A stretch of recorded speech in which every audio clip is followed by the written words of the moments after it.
rewatched the film, did you feel similarly or the same way you felt after the game? You guys played very well. It was just kind of in front of goal, need to be a little dirtier. Yeah, absolutely. Good meeting with the guys.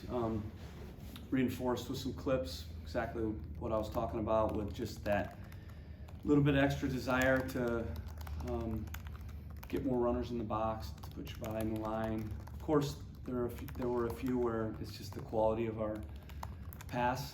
We got a lot of decisions right, and there were a lot of moments where we did have good runners in the box. I think everybody agrees we just need, a little bit more, but we're doing a lot of very good things. And I told them today that in my 9 years in the league, I can honestly say I don't think I've had a team playing better box to box, both sides of the ball, and dominating like we're dominating. Giving up the early goal has made life a lot more difficult. And then the last two teams we played just are very good defensive teams. And yet I still think the main thing we got to get right is just, the final third, the cross, the runs, the desire, the hunger. And they agree. But I think, listen, there's so much good in what we're doing, but my standards are very high for this team, and I believe in this team as much or more than any team I've had. And I think our ability to do something special this year will depend on that final third and our desire, to make plays and to score goals and do whatever it takes. Given, this analytics show you guys offensive and defensively one of the top teams in the league. So how do you, I guess, continue to build on that while also reinforcing and asking more of the guys, or is it just kind of building on top of that? Maybe it's easy to just build on it. Yeah, again, it'd be really easy for me to just chalk up the last two games as we played well. It's gonna come, but again, the standards are high with this team, and for me, I want to keep the edge on them and continue to push them and continue to ask more and demand more because they're capable of more. But yeah, like you said, analytics show that we're playing as well as any team in the league, and I told you this team's playing as well as any team I've had, and our potential is extremely high. But you have to score goals to win games, and I think many times we're in positions where if we just go and get the ball instead of waiting for it, just to hit you in the perfect spot on the head, and we need to score some rebounds, some ugly goals. We need to put our body in line more. We need to have just that little bit of extra desire to get in the box. And there were many times when we did have it. But I still think that's what we're missing a little bit right now. And we will get it. I'm very confident in this group that we're going to score goals, and we showed that at the start of the year. But last couple games, I think, again, with two good teams down a goal that were good defensively, we didn't find it. So I'm not just going to say, yeah, everything's great and look at the analytics and, we'll accept 2 losses. We're good enough to win those games. And I think our play showed it, but not the desire in the box. Guys like Jossie and Miguel have clearly scored consistently in the past. Is it just that bit of desire that maybe they had at different points in different seasons not there? Or I know match state also plays into that as well. Yeah, match state's big, obviously. And again, look at the teams we're playing. I think after this upcoming weekend, we'll have played the top 3 teams in the East, and we're playing good teams. And Philadelphia's the only unbeaten team, and we outplayed them, honestly. But, you don't get points for outplaying a team. You get points for actually producing, and scoring. And we don't need to do a lot different, but we do need more runners, better precision on the crosses, and a little more desire. And when we get that final piece right, it's going to be scary with the way that we're playing. You built on this, but after the game, edge mentality were 2 of the words you said, I think, most. Can you teach that to guys at this point, or is that something that they just kind of have to have or have to develop on their own? I mean, how does that come about when you are at this point in your career? Yeah, I think you can develop toughness for sure, especially if you're younger. And I think a coach can spark a little more toughness as well in certain guys. So what I'm looking for is slim margins, higher, you know? Not looking for major things. I'm looking for 5%, a little bit more of that hunger and that desire. And I think the message today was not a negative one. It wasn't a positive one either. Sure. It's a neutral message that I believe in this team. I've had really good teams. So that belief is based on knowing what good teams have. And, you know, for sure, it's early in the year. I can't expect them to be perfect. The play, by and large, has been excellent. Very pleased with that. But I'm not going to lower my standards on us scoring goals and winning games, no matter who we're playing against. But I do think we're playing, you know, a weaker team. Last game and probably the game prior, we're probably finding the goal. But I like that we're playing really good teams because that's forcing us to be better and to fight more, to put our body on the line more, to be more precise, to make better runs. All those little details are under the microscope more against the Philadelphia Union in Nashville. So I think it's going to help us, you know, improve. And, you know, I think all the guys agree it's just a tad more, 5%, you know.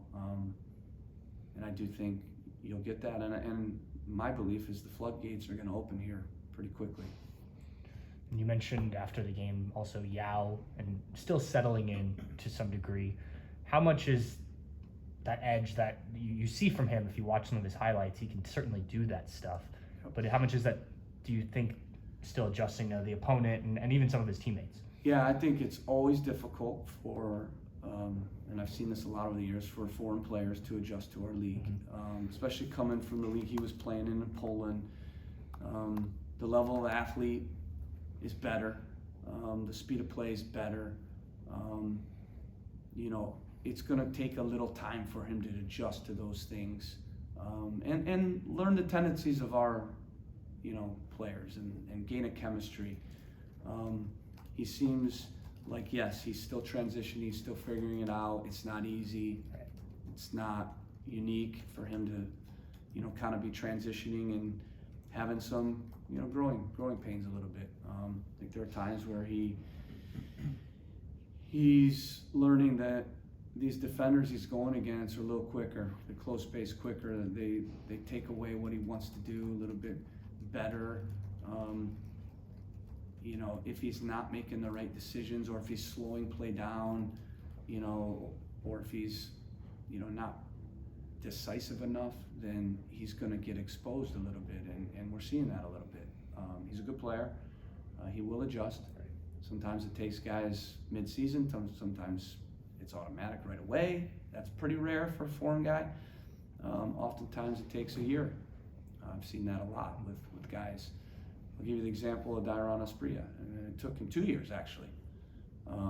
So with Yao, I think it's going to be a lot quicker than that, but I'm just giving you an example. Dairon Asprilla has had a very good career at Portland, and when we got him out of Columbia, it took him 2 years to really start to adapt. And he's a similar player because he's athletic and he's individually talented, but you need a lot more. You need collective understanding, you need speed of play, speed of thought. You need to learn the defenders you're going against, and you need to figure out how you're going to impact the game. And I think Yao's been able to impact the game in a certain way, and he's learning that he's going to have to do it in different ways here in this league. Caleb, correct me if I'm wrong, but did you switch Derek and Yao the other night against Philly? What did you see different when you moved them to opposite sides? Yeah, it's always tricky because most wide players, wingers, wide attacking midfielders, there's different profiles, have a side that they're better on, they're more comfortable on. You know, there's a movement around the world where you're seeing the best wide players play more off-footed, and come inside. You know, whether it's Salah, Mahrez, guys like this. And it's because when they come inside, they can shoot a little easier. The angles are better. They can slip guys. They can produce better from there. The only problem with that sometimes is you don't get enough width and service with that profile. We have two guys that like to come inside, and we're getting decent crosses from our outside backs, but there are times where we need more width and more crossing from our wingers on the edges, and you know that opens up space centrally. You know, and especially when you're down a goal, you know, if we're constantly driving into numbers central, it's just very difficult to find enough space. And again, magnified with two of the best defensive teams in the league. I mean, listen, we have outplayed two of the best defensive teams in the league, and you're looking at every analytic, you know, and I go through all that stuff. I'm like, you know, there's nothing negative about what's happening right now, but there are some little things that I need to look at to try to unlock potentially a bit more. You know, so that was the problem is Yao's not as good on the left and Derek's not as good on the right.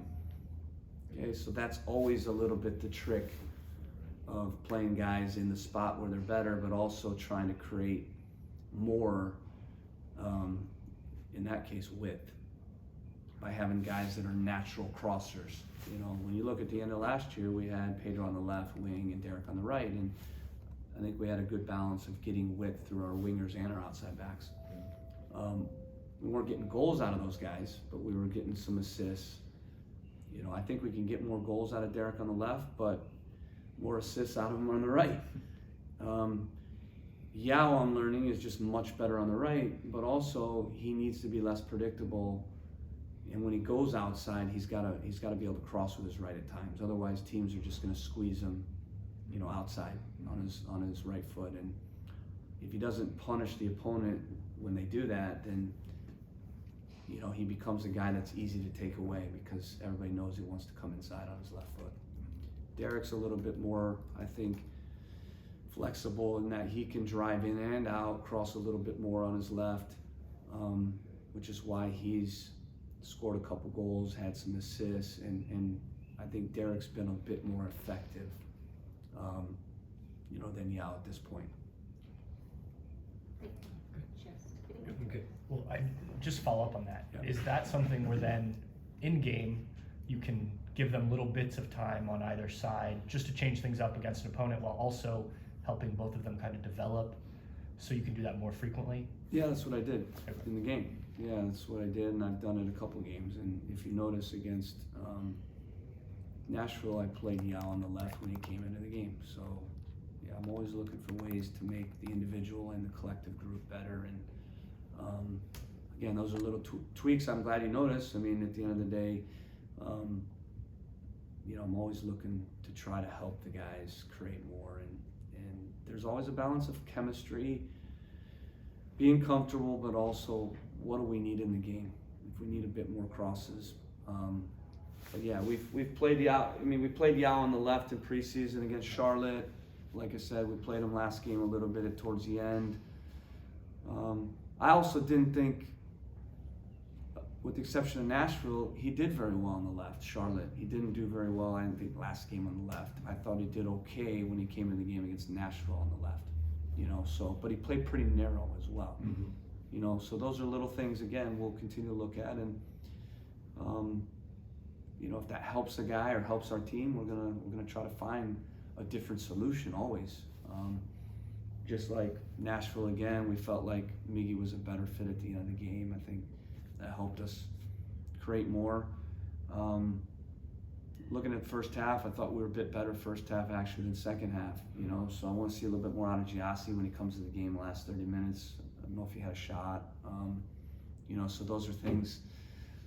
You know, performances are up and down, and ultimately the game calls for different things, and the next opponent might call for different things as well, and you're going to see for sure always I'm trying to find the right decisions and to help these guys, and not just say, well, you know, they got to play better.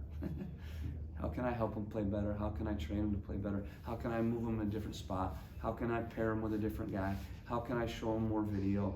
How can I, confidence-wise, help them psychologically? Those are all things that we have 4 days to work on, and yet I don't want to change too much, because sometimes you change too much, you play worse. Can we play exactly the same way but better in the final third? That's really what I want to unlock this week. Slightly different topic, but I don't know how much you get to spend on Crew 2 given your focus there, but Yeah. before the game here and whatnot, how much you've been able to monitor what they've been able to do? I know you're interested in the players that they've got, but during a season, how much can you kind of pay attention and scout what they've been able to do, or is that something you leave to them to come to you about? Well, I've sent players to them, so they're not just taking my guys and saying here. So we're working together a lot. I'm not dictating, their scouting and their match game plans or the system they play, but I'm working hand in hand with Laurent and Corey to use that vehicle mechanism, that team, to develop guys that they have on their roster, right? Like a Philip Quinton, who was in preseason with us, Jacob Erlinson, who's been injured. I'm well aware of the guys that are on their roster that could potentially come up in the future, but then like last game, because it made sense the day after, I was able to get Josh a game, Will Sands a game, Aiden Morris a game, Matan a game, and Zawadzki a game, and Brady Scott. So 6-7 guys I was able to get a game. That was my decision to send them down. And when that happens, now, it's an opportunity for those guys to get minutes and develop. And so it's a very important part of what we do. And yes, there's conversations every day. Who's with us? Who's with you? Are we keeping Sean with the Crew 2 all week and then playing a game?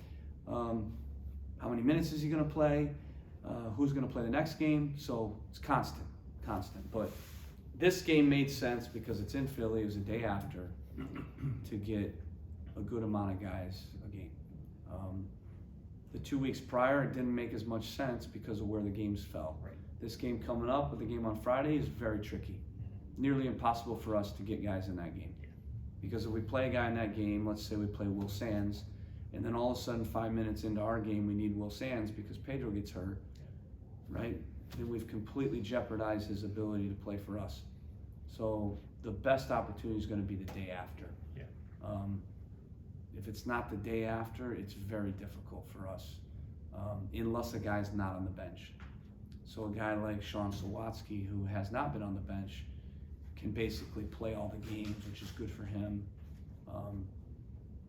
But this last weekend was perfect for us to get Josh a game because he needs a game and he needs to get in form and get fit. Develop Will Sands. Can we get Matan a little confidence? And that's why we need this team. Thanks, Gil. Appreciate Thank it. you.